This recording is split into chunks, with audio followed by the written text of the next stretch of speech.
Boa tarde, senhoras e senhores. A Associação de Dirigentes Cristãos de Empresa, a DCE, em parceria com o Sistema Federação das Indústrias do Estado de Minas Gerais, por intermédio do SESI-DR Minas Gerais, tem a honra de recebê-los para o almoço palestra sobre o tema Belo Horizonte e a sustentabilidade, a ser proferida pelo vice-prefeito e secretário municipal de Meio Ambiente de Belo Horizonte, senhor Dr. Délio Malheiros. Em 1989, graduou-se em Direito pela Faculdade de Direito Milton Campos. Foi o mesmo um dos líderes na campanha para a criação da Lei Nacional dos Direitos do Consumidor, conhecida como Código de Defesa do Consumidor. E foi o responsável pela ideia original e primeiro coordenador do Centro de Proteção e Defesa do Consumidor na Assembleia Legislativa de Minas Gerais, PROCON Assembleia, atuando como servidor público, estando licenciado da Casa desde então. É também responsável pela criação da Delegacia de Defesa do Consumidor, inaugurada em 2006. Atuou como advogado do Movimento das Donas de Casa e foi representante da Associação Brasileira de Consumidores. Venceu sua primeira eleição em 2004, quando foi eleito vereador com 14.292 votos.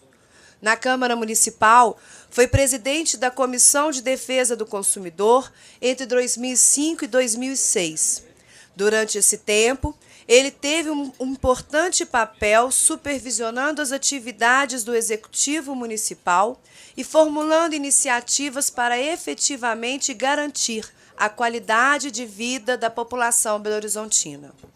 Graças ao reconhecimento dado pelos mineiros às suas realizações durante o mandato como vereador, ele foi eleito deputado estadual em 2006, com 48 mil votos, e reeleito em 2010 com 79 mil votos, sendo escolhido pelos eleitores como deputado com o terceiro melhor desempenho em Minas Gerais.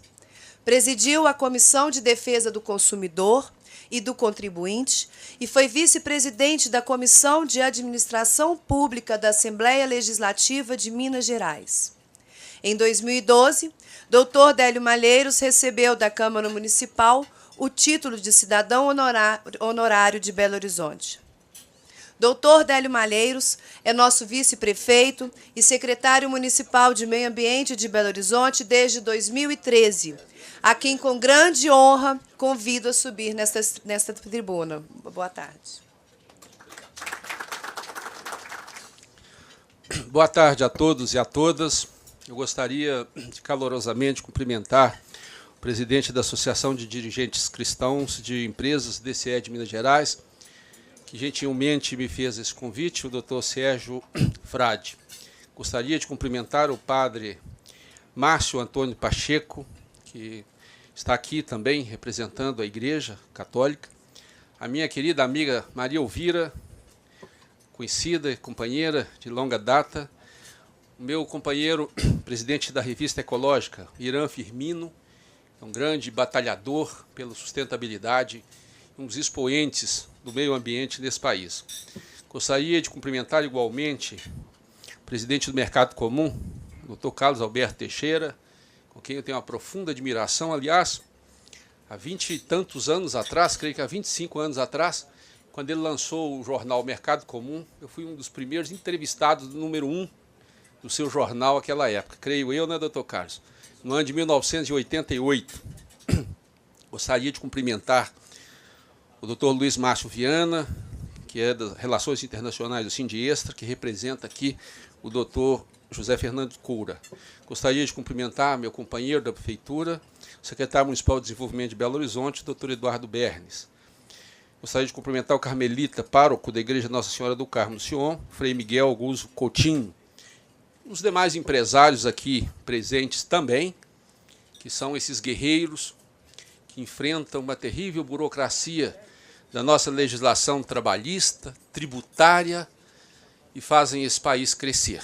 Digo para os senhores, e aqui falo isso na pessoa do Dr. Lúcio Costa, que produzir nesse país é realmente um gigantesco desafio. Gostaria de cumprimentar os funcionários da Secretaria do Meio Ambiente, Daniel, Mariana, que aqui estão, e mandar um abraço caloroso para o nosso doutor Jacó de Castro Máximo, que faz parte da DCE e que muito me ensinou na advocacia. Os maiores tribunos que eu conheci, eu lá, no primeiro ano de formar, tinha que enfrentar o doutor Jacó, que é um gigante na advocacia, um dos mais respeitados juristas desse país. Quero começar falando com vocês um pouco da cidade de Belo Horizonte, essa nossa belíssima Belo Horizonte, e sobre a sustentabilidade em nossa cidade. Alguns dados.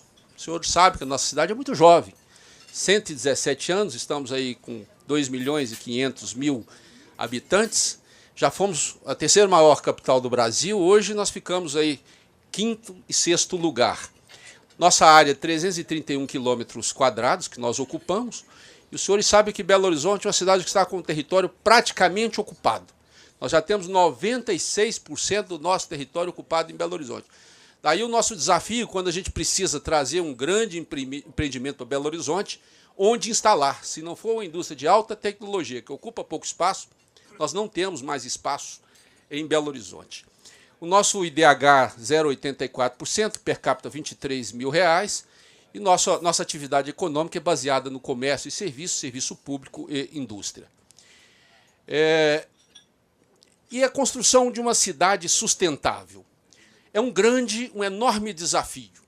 E esse desafio de construir uma cidade sustentável demanda, evidentemente, a participação de todos, não só do poder público. Eu estava dizendo ali para o doutor Eduardo Berni, para o doutor Lúcio Costa, que muitas vezes as pessoas têm na figura do prefeito aquele que vai resolver todos os seus problemas. Temos um problema sério hoje no Brasil do federalismo, em que todas as responsabilidades ficaram para as prefeituras. E o grande arrecadador dos tributos, a União, com 70%, se exime de quase todas as responsabilidades. E a figura do prefeito é o responsável por tudo. Eu quero ter uma conversa descontraída com vocês nesse tempo, até para contar uma história. Nós estamos lá na Pampulha lutando com as capivaras, agora com os jacarés, são 21 jacarés. Outro dia um cidadão vai lá com seu cachorrinho mexer com o jacaré, joga um pau no jacaré.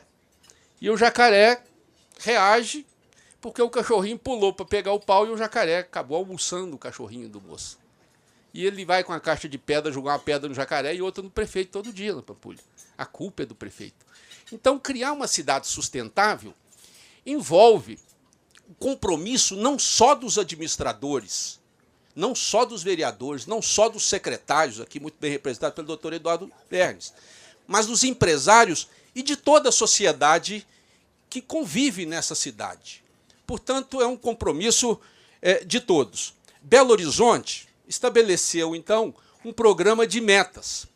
Nós escolhemos 12 áreas de resultado, que são as mais importantes, a saúde, a educação, a prosperidade, a modernidade, com 40 grandes projetos e com mais de 500 ações. E assim nós temos um programa de longo prazo para implementar em Belo Horizonte até 2030.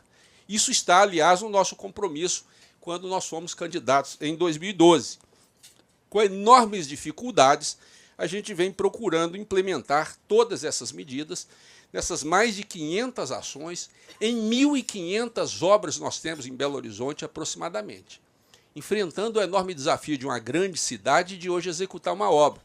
Eu tenho dito, quando me perguntam sobre o que eu acho da reeleição, eu acho que deviam acabar com a reeleição, mas deveria ter uma eleição única, nem acho mais de 5, mas de 6 anos. Porque quando se pensa em fazer uma obra nesse país, gasta-se 1 ano e meio para fazer a licitação. 1 ano e meio. Portanto, é muito pouco tempo. E a reeleição, eu acho que devia acabar para deputado, vereador, todos os níveis. Realmente, nós precisamos avançar e aprimorar a nossa democracia. Quem está no poder, digo os senhores que eu já fui vereador, já fui deputado, quem está no poder não sai do poder de maneira alguma se não quiser. Porque é tanta benesse, é tanta facilidade, que é um jogo desequilibrado com quem precisa realmente, no processo democrático, entrar para exercer uma atividade no plano legislativo, executivo. Eu queria mostrar para vocês que a sustentabilidade de uma cidade ela também envolve a participação popular, como eu disse. Nós temos aqui em Belo Horizonte hoje mais de 80 conselhos que nos ajudam a administrar a cidade. E especificamente em relação à sustentabilidade, nós temos o Comitê Municipal sobre Mudanças Climáticas e Ecoeficiência, que reúne todos os meses e envolve atores de todos os segmentos da sociedade. E esse comitê é hoje reconhecido mundialmente porque a palavra da moda hoje realmente é sustentabilidade. A segunda, mudança climática. E a terceira é ecoeficiência. Então, são vários os programas do Banco Mundial que cuidam hoje de apoiar as cidades que têm algum programa de redução das emissões dos gases do efeito estufa. E Belo Horizonte não só tem uma meta de reduzir esses gases do efeito estufa, como mantém um comitê municipal criado desde 2006, com a participação da sociedade civil, da FIENG, do CREA e de outros órgãos, como forma de implementar medidas que possam levar à redução das emissões. Mostrarei para os senhores um gráfico mais adiante que mostra as nossas emissões. O que são emissões? Aquilo que a gente joga e que contaminamos o ar. Hoje, em Belo Horizonte, 1,58 toneladas por ano por habitante, que mostrarei para os senhores. Aqui, exatamente, nós temos aí as medidas do CO2 que são jogados no ar. Belo Horizonte, em torno de 1,58 toneladas. Quando a gente compara com São Francisco, que chega a 11 toneladas por habitante ano de CO2 jogado no nosso planeta. E, na verdade, é preciso conhecer o que nós julgamos no ar, que nós estamos fazendo com que o ar fique contaminado. Para isso, nós realizamos em Belo Horizonte 2 inventários, e já estamos no terceiro praticamente atualizado. O que são esses inventários? Nós queremos saber quem polui o ar, quem joga essas partículas contaminantes do ar. Sabemos que os automóveis são os maiores responsáveis. O transporte público é o grande responsável pela diminuição quando ele é eficiente. Então, nós temos esses 2 inventários, que agora estão sendo atualizados. Nós temos um plano de redução de emissões até 2030, um compromisso de redução de 20% nas nossas emissões e procuramos, com algumas medidas pontuais, incentivar as empresas e o setor público também a adotar medidas que possam contribuir para a redução dessas emissões. Aí nós criamos, então, o chamado selo BH Sustentável. Temos hoje 47 empreendimentos certificados, muitas escolas públicas ASUMEI são certificadas, e aqueles empreendimentos que diminuem as reduções, que diminuem o consumo de energia, que diminuem o consumo de água e que têm uma gestão eficiente dos resíduos sólidos, são contemplados com o selo chamado BH Sustentável, na sua categoria ouro, prata e bronze. Portanto, são medidas que nós adotamos para enfrentar as mudanças climáticas, porque hoje o mundo está muito preocupado com as mudanças climáticas. Hoje, se os senhores lerem em todos os jornais da internet, vocês verão o Papa Francisco sentado com grandes autoridades mundiais para discutir hoje as mudanças climáticas lá no Vaticano. Portanto, um dos compromissos de Belo Horizonte com o planeta é exatamente a redução das emissões, seja por via das políticas indicativas do Comitê Municipal, seja por via do selo BH Sustentável e de outras medidas que mostrarei para os senhores mais adiante. Entre elas, Programa BH Mais Verde. Nós temos em Belo Horizonte hoje uma das melhores relações do cidadão com o verde. Nós temos 18 metros quadrados por pessoa em áreas verdes da nossa cidade. 18 metros quadrados por pessoa calculado de áreas verdes, isso distribuído em 73 parques, 790 praças públicas, e estamos recuperando o nosso grande patrimônio, que são as nossas árvores. Os senhores sabem quantas árvores nós temos em Belo Horizonte? São 465 mil árvores nós temos em Belo Horizonte, de 382 espécies diferentes na nossa cidade. E estamos plantando mais 54 mil árvores. Na nossa cidade, esse projeto para 2016 já está com 51 mil árvores plantadas nas 9 regionais da cidade. É um enorme desafio. Os senhores veem aí, por exemplo, a discussão aí da Bernardo Monteiro e da Barbacena com os ficus. Não são árvores do Brasil, são exóticas. Vieram de outros países e estão morrendo, seja em razão de um ataque da chamada mosca branca, seja em razão da própria idade. Os especialistas que estão avaliando agora num projeto que Belo Horizonte implantou de forma democrática, ouvindo todo mundo, chegaram à seguinte conclusão: são árvores centenárias, estão morrendo no Brasil e no mundo. Em todos os cantos do mundo nós temos problemas com ficus australiano, que nós temos aqui hoje em torno de 80 árvores, das 80 já temos 41, 43 que já estão completamente condenadas. Então estamos montando um novo plano de arborização, um novo plano de revitalização, tanto da Bernardo Monteiro quanto da Avenida Barbacena, como forma de devolver para a cidade aquelas áreas recuperadas, aquela área revitalizada e mantendo na sua forma original os mercados, seja de flor, de alimentação, especialmente da Bernardo Monteiro. Nós temos um programa em Belo Horizonte que visa recuperar os nossos cursos d'água. Nesse momento, não temos recursos para dar continuidade. É um programa audacioso. Nós estamos trabalhando nos 700 quilômetros de córregos de toda a cidade, nas 256 bacias. Agora, digo para os senhores, hoje, como Belo Horizontino, muito me orgulho dos nossos serviços públicos. Evidentemente, com a parceria do governo do estado com a Copasa. Nós temos 100% de abastecimento de água na nossa cidade, 95% de esgoto e coleta de lixo, e 70% de tratamento de esgoto, que chegaremos em 2016 em torno de 82% a 83%.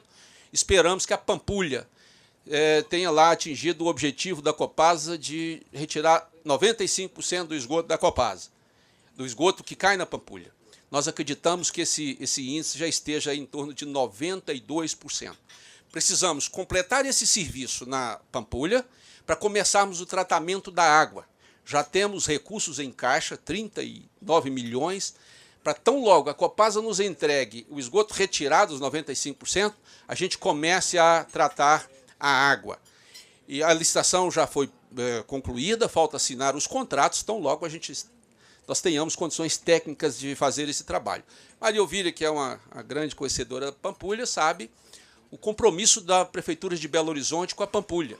Nós estamos agora concorrendo ao prêmio da Unesco, como Patrimônio Cultural da Humanidade. Vamos vencer. E, para vencer, nós temos que realizar uma série de obras na Pampulha. Já requalificamos todo o entorno da Pampulha. Nós estamos investindo em torno de 180 milhões na remoção dos sedimentos. Foram 800 mil toneladas de sedimentos retirados da Lagoa da Pampulha. Em torno de 110 milhões foram gastos nesse trabalho, enfrentando o desafio do meio ambiente, que a todo momento o Ministério Público questionava para onde estavam sendo levados aqueles sedimentos, como está sendo feito aquele trabalho. Já realizamos, digo para os senhores, 90% do que tinha que ser feito. Falta agora, como eu disse, a Copasa nos entregar o esgoto retirado para começar o tratamento da água. E ainda ontem o prefeito Márcio Lacerda apresentou uma proposta ainda mais audaciosa, de tratar todos os cursos d'água que chegam na Lagoa da Pampulha. Um projeto de aproximadamente 30 milhões de reais, seja o Braúnas, seja todos aqueles córregos que são aqueles tributários da Pampulha. Mas esses índices, quando são mostrados no exterior, realmente eles reconhecem Belo Horizonte das poucas capitais do Brasil com o chamado índice de saneabilidade tão bom, onde nós temos água tratada, esgoto coletado, esgoto tratado e também o nosso cuidado com o lixo, com os resíduos sólidos, é parte quase inseparável desse processo de serviços públicos. Temos o programa Viva Vila, que tem como objetivo retirar as pessoas em risco e revitalizar as áreas degradadas nessas regiões. Esse programa Vila Viva, eu tenho dito que os governos devem se preocupar com políticas de Estado. E nós temos em Belo Horizonte uma continuidade da chamada política do Estado. Se os senhores me perguntarem quem inventou esse programa, eu não sei, não me interessa. É um programa bom? Foi o PT, foi o Patrus, foi o Pimentel, foi o Dr. Célio? Não importa. Nós temos que dar continuidade. Nós temos que ter política no Brasil de sequência dos bons projetos. Não podemos interromper porque aquele programa era do partido político X. O dia que nós assumirmos um papel de vanguarda na administração, dando sequência aos bons projetos, nós mudaremos a cidade, mudaremos o país. E Belo Horizonte tem sido uma cidade exitosa nesses projetos exatamente pela sequência, porque ninguém abandonou o bom projeto. Um dos projetos que também nos dá orgulho é em razão do trabalho que a Defesa Civil faz, seja no PEAR ou no CREAR, que é o cuidado que nós temos que ter com as mudanças climáticas que geram uma série de acidentes naturais. Digo para os senhores que Belo Horizonte recebeu no ano passado o prêmio Sasakawa das Nações Unidas na Europa, e razão exatamente pela chamada resiliência, ou seja, que políticas nós adotamos para o enfrentamento das mudanças climáticas? Uma das políticas é o PEAR e o CREAR.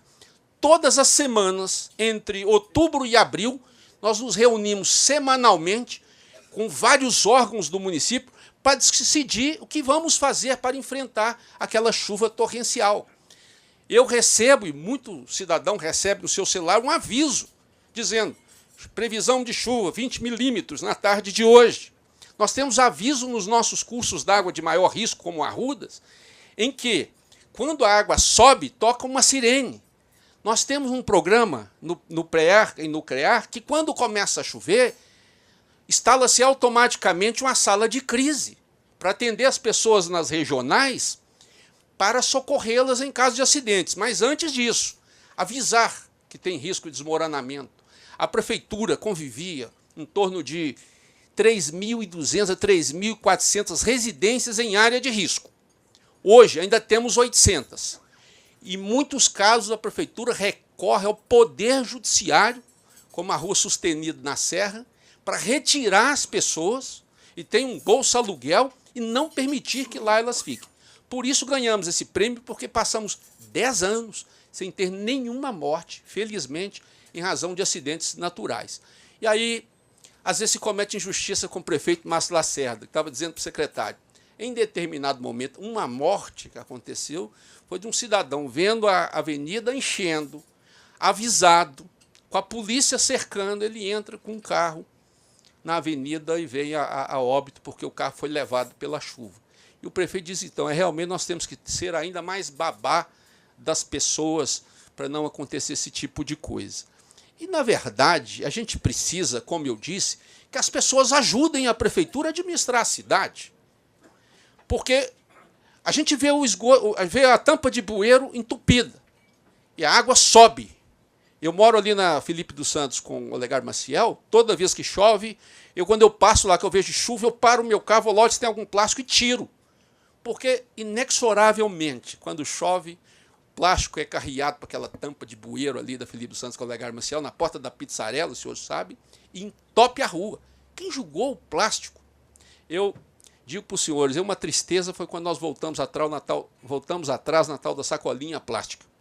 Porque realmente é uma prática muito perniciosa para uma cidade. O uso de plástico entope bueiro, entope boca de lobo, polui a cidade, contamina o meio ambiente. Acho que cada um devia fazer a sua parte e banir de vez a utilização dessas sacolinhas.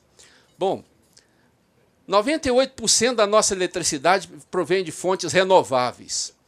Olha, nos dá orgulho também. Belo Horizonte é a capital nacional da energia limpa. Muitos dos senhores não sabem. Nós temos hoje, em média, 422 metros quadrados a cada 1.000 habitantes, por cada 1.000 habitantes, 422 metros quadrados de placa de energia solar. Eu, particularmente, sou um apaixonado com esse projeto. O prefeito Márcio, ainda essa semana, me questionando o que é que nós vamos fazer para incentivar mais ainda as indústrias instalarem aqui. Você sabe que na administração pública falar em redução de tributo hoje é um problema seríssimo, que nós temos uma receita que vem caindo a cada ano em razão das políticas nacionais que a gente percebe. Eu falei, prefeito, uma sugestão que a gente tem no Secretaria de Meio Ambiente é reduzir à metade os prazos da tramitação dos processos na administração pública das empresas. Um dia eu fiz as contas de um empresário com um processo no meio ambiente, que a culpa não era nossa, da secretaria, em que ele gastou 600 dias por licenciamento de um prédio que ele estava transformando num hotel no centro da cidade. Fizemos as contas. Se reduzíssemos o prazo pela metade, o que ele teria de benefício financeiro seria mais de R$350 mil. E ele pagava 40 mil por ano de IPTU. Ou seja, não é dando desconto no IPTU, é facilitando a vida do empresário. Então, nós precisamos realmente incentivar a instalação de mais empresas que produzem, viu, doutor Lúcio, as placas de energia solar na nossa cidade. E os senhores empresários, chamam mais atenção. O Estado está com um plano interessante também, mas temos que incentivar a produção de energia fotovoltaica em nossa cidade. É energia limpa. O Banco Mundial vai nos ajudar a fazer um piloto numa escola pública, na Escola Herbert de Souza, e nós vamos produzir energia na escola, com as placas fotovoltaicas. E o excedente será vendido para a CEMIG, que hoje tem uma nova legislação. Antes você não podia produzir energia e vender para a empresa. Hoje não. O Mineirão, os senhores sabem, o Mineirão, que é o palco das grandes vitórias do meu Cruzeiro, em cima do Atlético, nós estamos num pequeno recesso, mas logo voltaremos. O Mineirão ele é autossuficiente em produção de energia elétrica, com seu sistema fotovoltaico. Para vocês terem ideia, o Brasil tem uma média de 44 metros quadrados por cada grupo mil de habitantes, e Minas Gerais uma média de 127. Para os senhores verem que Belo Horizonte é realmente a capital da energia limpa. Ali, os senhores verem as placas, creio eu, deve ser do Minas, e lá os prédios que nós temos. Aí está o Mineirão. Do lado esquerdo ali, nós produzimos energia limpa numa usina de biogás no nosso antigo aterro sanitário, o que dá para movimentar uma cidade de 40 mil habitantes, numa PPP que nós fizemos com a empresa italiana e que gerou, na época, 16 milhões de recursos para a Prefeitura de Belo Horizonte. Então, nós convertemos o gás metano em energia elétrica. Os sinais de Belo Horizonte, ali, o sinal de trânsito, são todos hoje em LED, mas nós temos hoje outro grande desafio na nossa cidade. Em parceria com o Banco Mundial, nós vamos lançar no mês que vem uma PPP para substituição das nossas 178 mil lâmpadas para LED na nossa iluminação pública. Senhores, imaginem como é bom esse processo. Há uma redução de consumo de energia em torno de 87% no consumo de energia. É um projeto de mais de 300 milhões de reais. A manutenção cai de maneira vertiginosa. Os custos da prefeitura com a manutenção caem. E a luminosidade da cidade é outra história. É outra história. E os senhores sabem que rua escura, mais crime, rua escura, mais perigo. E quando você ilumina melhor com LED, você pode, inclusive, dimerizar uma saída de BRT, por exemplo. Você aumenta a luminosidade ou diminui a luminosidade de acordo com o número de pessoas que estão frequentando aquele ambiente. Então, é um projeto extremamente audacioso, extremamente importante, e que Minas Gerais e Belo Horizonte vai sair na frente dessa proposta juntamente com o Banco Mundial. Quando nós instalamos o BRT em Belo Horizonte, ali embaixo os senhores veem a curva, em 2009, como vinha crescendo as emissões de monóxido de carbono em relação à gasolina. Porque em 2009 foi quando o governo federal, na sua política, desculpe-me o termo, populista, de vender carro velho para todo mundo, permitiu acesso ao carro para todo mundo, em 2009 gerou isso aí, um excesso de carros comercializados e, evidentemente, um excesso de contaminação no ar. Faço aqui um pequeno parênteses para os senhores, que é convicção minha, desse modesto vice-prefeito de Belo Horizonte. Se nós não repensarmos o futuro, retirando carros da rua, substituindo por transporte público, eu não sei onde vamos chegar. Vamos chegar no caos. Eu tenho dito, falei um dia para o doutor Carlos Alberto, que na minha avaliação, e falo também como advogado, nós temos uma legislação tributária absolutamente imprópria para o mundo atual. Qual é a nossa legislação? O IPVA. O que é o IPVA? 4% do valor do carro em média. Resultado, carro velho não paga. Imagina um carro de 4 mil pagar R$160. Vale a pena o gestor público movimentar toda a máquina de arrecadação para cobrar R$160? Por isso ninguém cobra. O mundo civilizado e que se preocupa com a sustentabilidade faz o contrário. Quanto mais velho, mais paga. Porque o carro mais velho polui mais, mata mais, estraga mais, impactando o trânsito. E o que é pior ainda é a matemática que não fecha. Quando você tira um passageiro do transporte público, coloca dentro de um carro, porque a prestação custa R$ 250 e vai ser paga com a diferença da passagem do ônibus, e coloca esse carro velho na mesma pista do ônibus, resultado, você encarece o transporte público, você prejudica a mobilidade na cidade, porque nenhum nem o outro vão andar. E não fecha essa conta. O segundo tributo, porque nós cobramos ICMS na compra de pneu, na compra de combustível dos ônibus, na compra do próprio equipamento. Encarece o transporte público. Encarece. Terceiro tributo, o governo federal dava incentivo ao financiamento de veículos em 80 meses. Veículo usado de 4 mil, 5 mil. Ou seja, incentivando o passageiro a sair do ônibus e entrar para o carro particular. Enquanto o mundo civilizado fez o quê? Fez um programa de renovação de frota, para não prejudicar o emprego de longo prazo da indústria automobilística, não prejudicar a indústria. Programa de renovação de frota. Você quer o carro novo? Devolve um velho, você tem incentivo. Mas você quer ficar com o velho? Vai pagar caro. Por isso, o correto que países estão fazendo é esse programa de renovação de frota e cobrando o chamado imposto verde no combustível. Quanto mais anda, mais paga. Ou seja, aqui deveria acabar com o IPVA e cobrar no combustível. Não andou, não paga. E toda essa sobra de recursos jogar no transporte público. E até mudarmos a nossa cultura. Meu filho, quando formar, você vai ganhar um carro. Não, você vai ganhar um ticket do metrô. Não é? É assim que acontece nos países civilizados. E aqui mudar a nossa cultura, né, doutor Eduardo? O doutor Eduardo, o doutor Silvio ali não está muito bem na profissão, não. Advogado decadente. Encontrei com ele num ônibus outro dia. Essa, infelizmente, é a nossa cultura. Não é? O advogado criminalista famoso que não anda numa BMW, numa Mercedes. Então, nós precisamos mudar o foco, porque os nossos netos, bisnetos vão nos cobrar, doutor Eduardo. Eles vão falar, mas como é que vocês viviam numa sociedade que morriam 60 mil pessoas por ano no trânsito? 60 mil atropelados, outros dirigindo, outros trombavam a BMW na Praça da Liberdade, fugia. Estupidez humana isso, estupidez. Fora a questão da socialização, que o cidadão dentro de um carro, ele vira muitas vezes um monstro. Ele acha que é o melhor de tudo. Ele atropela, ele buzina, ele fica ali solitário naquele volante. No transporte público, não. Ele discute a cidade, ele critica nós políticos, encontra com os amigos. É assim a cidade civilizada. E, aliás, naqueles movimentos de 2013, a frase mais brilhante que eu vi é quando dizia que país civilizado é o país onde o rico anda de transporte público e não onde o pobre anda de carro. Mas nós esperamos que as próximas encarnações possam rever essa situação. E em relação a transporte público, nós estamos agora discutindo o nosso novo plano diretor de Belo Horizonte. E qual é o grande desafio? É a criação de centralidades. Ali os senhores veem um desenho que mostra qual é a cidade desejada. É aquela em que as pessoas têm ao seu lado os serviços públicos eficientes.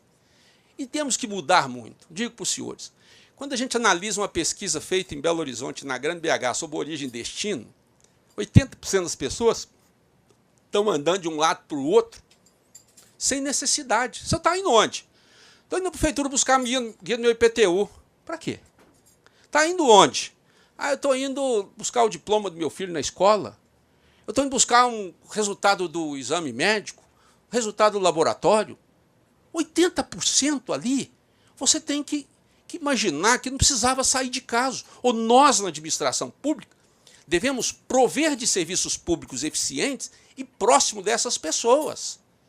Por quê? E em 7 cartórios buscar uma certidão em cada um e não pode ser pela internet. Porque o cartório tem interesse, cada um arrecadar R$7 e tanto de cada certidão.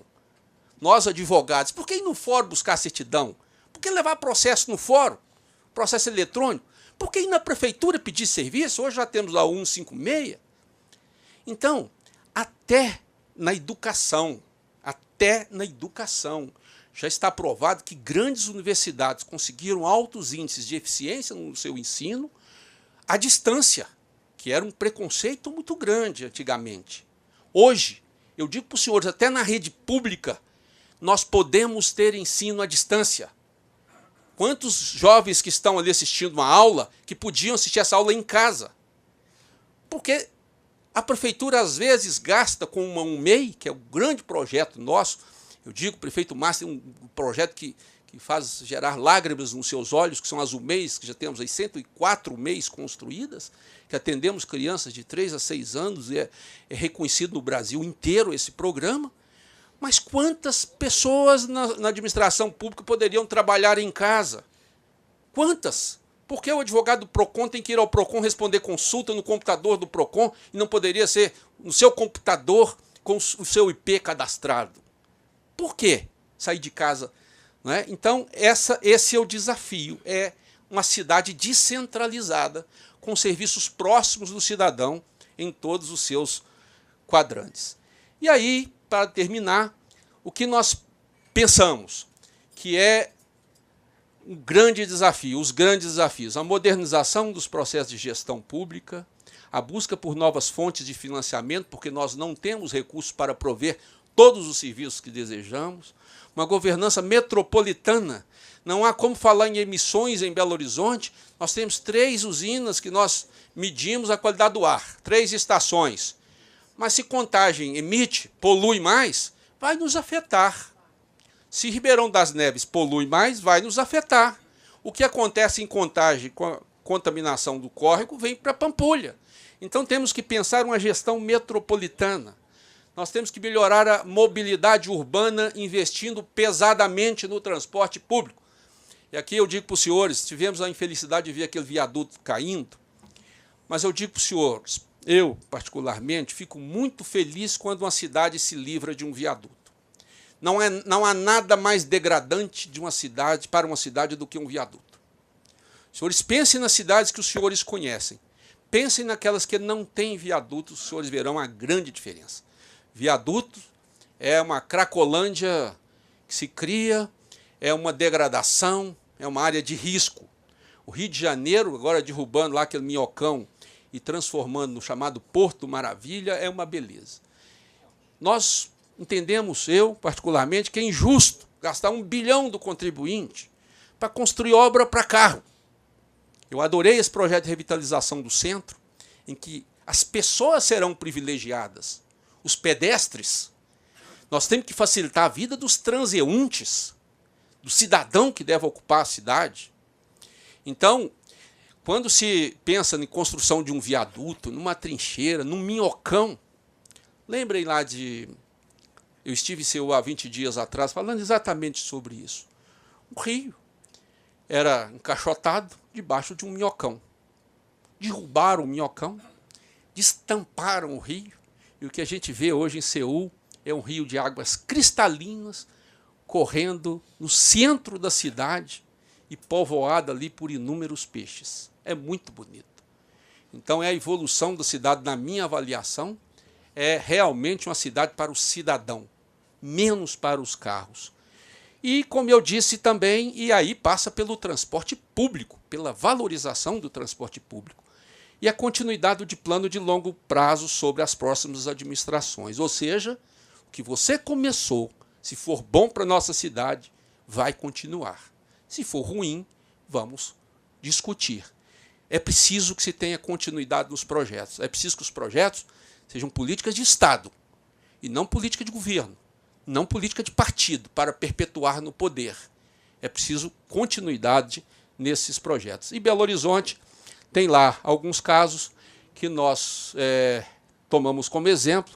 Medellín é uma cidade que temos discutido muito, que eles têm um programa de resiliência muito interessante, eles têm ali um teleférico que atende as favelas, e é um modelo interessante. Aqui algumas discussões que nós fizemos. Eu sou o coordenador nacional do CB27, que cuida das cidades sustentáveis, capitais sustentáveis no Brasil. Fizemos vários encontros pelo Brasil, discutindo exatamente o papel das cidades, juntamente com o prefeito Márcio Lacerda, recebendo da WRI um certificado lá de cidade que ganhou a Capital Nacional da Hora do Planeta em 2014 e em 2015. Essa foto de baixo de 20 dias atrás, quando eu representei Belo Horizonte no Congresso Mundial do ICLEI, em Seul, onde nós mostramos também o que a gente vem fazendo em relação à sustentabilidade. Belo Horizonte é reconhecido hoje no cenário internacional pelo que faz, mas falta muito ainda. Falta muito. A gente tem que trabalhar e muito. Muito obrigado, senhores, por nos ouvir e desculpa perturbar o almoço.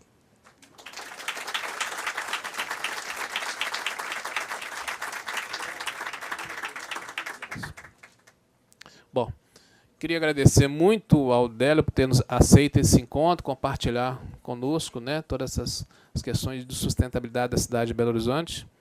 Agradecer a presença de todos, o Frei Miguel, que esteve aqui com a gente, Padre Lorival, Padre Chico Pimenta, lá do Vicariato, Padre Márcio, da editora Lutador, que inclusive está nos brindando nessa edição sobre o projeto Empresa com Valores, já uma realidade da Arquidiocese de Belo Horizonte. De fato, isso realmente tem ocorrido.